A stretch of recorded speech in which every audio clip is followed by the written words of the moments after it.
हमने तारीख में उन जवानों को देखा है जिन्होंने तारीख उलट करके रख दिया है, जिन्होंने जमीन में एक अलग परचम लहरा कर रख दिया है। आपको पता है इसी हिंदुस्तान की सरजमीन पर सबसे पहला 10,000 का लश्कर लेकर आने वाला एक जवान अरब से सबसे पहले आने वाला मोहम्मद बिन कासिम सिर्फ 19 साल की उम्र में आया था। 19 साल की उम्र में आया था।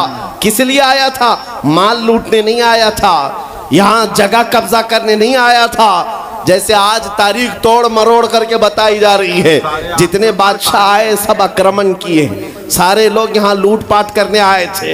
ये तारीख तोड़ मरोड़ कर बयान की जाती है। मेरे अजीजों, इस पर फिर कभी गुफ्तगू करेंगे। लेकिन मोहम्मद बिन कासिम क्यों आया था? इलाहाबाद के एक पंडित है, उन्होंने खुद लिखा है, मैं अपनी बात नहीं पंडित जी की बात कह रहा हूँ। उस वक्त हालात ऐसे हो गए थे कि चंद औरतें, मुसलमान औरतें जो श्रीलंका की सरजमीन से हज के लिए जा रही थी, उस वक्त राजा दाबिर सिंह उसके कुछ गुंडों ने इन औरतों को पकड़ लिया, उनकी इज्जत लूटी, उनका माल लूटा, उनको कैदी बनाया। उन औरतों ने उस वक्त पुकार कर कहा था कि कोई है जो हमारी इज्जत बचाएगा। ये हैं सलमान अज़हरी साहब, और ये वो वाकया बयान कर रहे हैं कि जब मोहम्मद बिन कासिम हिंदुस्तान में बहुत ही कम उम्र में एक 10,000 की फौज लेकर के आया था। और हिस्ट्री में है कि जब वहाँ की औरतें जिनको कि हज जाने से रोका गया था, उनकी इज्जत लूटी गई थी और उनको परेशान किया जाता था, तो उस वजह से वो यहाँ पर आए हुए थे। ना तो यहाँ पर कोई लूटपाट करने आए थे और ना ही कोई जंग करने आए थे। और राजा दाहिर से क्यों जंग हुई? क्योंकि उसने मना कर दिया। ये बयान हजरत मौलाना साहब से मुलाजा फरमाए। कोई तिजारत करने वाला बाहर से आया हुआ ताजिर बात सुन करके अरब गया।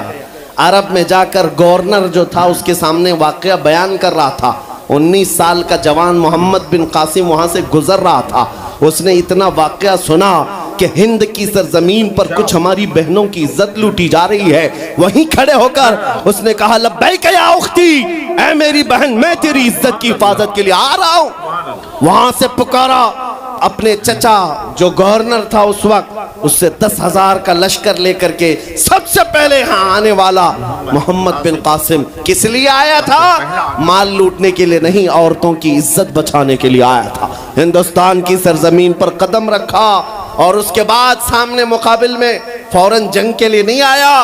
कहा कि जिन औरतों को कैदी बनाया वो छोड़ दो, जो हज के लिए जा रही थी उन्हें आजाद कर दो, और दूसरी बात, जिन्होंने गुंडागर्दी की है उन्हें पकड़ो और जेल में डालो। राजा को घमंड था, उसने इनकार किया। तो मोहम्मद बिन कासिम ने कहा, चलो आओ मोहम्मद अरबी के शेरों से मुकाबला हो जाए। 3 दिन का मुकाबला हुआ था, न राजा बचा न बाजा बचा, सारे हजारे इधर से उधर हो गए और मोहम्मद बिन कासिम का परचम लहराया। मेरे अजीजों, औरतों की इज्जत का मुहाफिज 19 साल का जवान था, जिसने आते ही औरतों की इज्जत भी बचाई और मेरे दीन का परचम भी लहराया।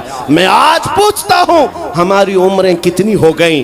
कई जवान 25 साल 30 साल क्रॉस कर चुके। आज बहुत सारी औरतों की इज्जतें जब लूटी जाती हैं, तुम तो मोबाइल में देख देख करके शेयर कर देते हो, वीडियो इधर से उधर फैला देते हो और उसके बाद समझते हो हम बहुत बड़ा काम कर रहे हैं। हर कोई यही कहता है सबको शेयर करो, सबको शेयर करो। काय के लिए शेयर करो? मेरे अजीजों, ये कौन सी जंग लड़ रहे हो? व्हाट्सएप मोबाइल की जंग लड़ रहे हो? तुम्हारे अंदर अगर गैरत बाकी है तो मेरे अजीजों, किसी की इज्जत लुटते हुए देखकर तुम तमाशा नहीं कर सकते।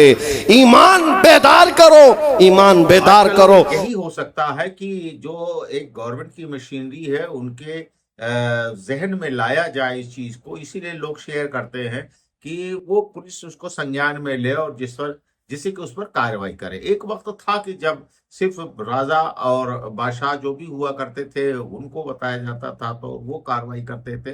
तो आज ये हुकूमत कार्रवाई करती है, लेकिन उस दौर में आप जंग भी कर सकते थे लेकर के, लेकिन आज जंग नहीं कर सकते आप। आज जो जंग है वो इस बात की जंग है कि हुकूमत के आप नजरों के सामने उसको रखिए, जिससे कि हुकूमत उन लोगों के खिलाफ जो लोग गलत कर रहे हैं फैसला ले सके। बहुत बहुत शुक्रिया। फिर एक वीडियो लेकर के किसी एक अच्छे आलिम का जो आपके लिए ईमान अफरोज हो हाजिर होऊंगा। अपने दोस्त शब्बीर मसूरी को इजाजत दीजिए। अल्लाह हाफिज।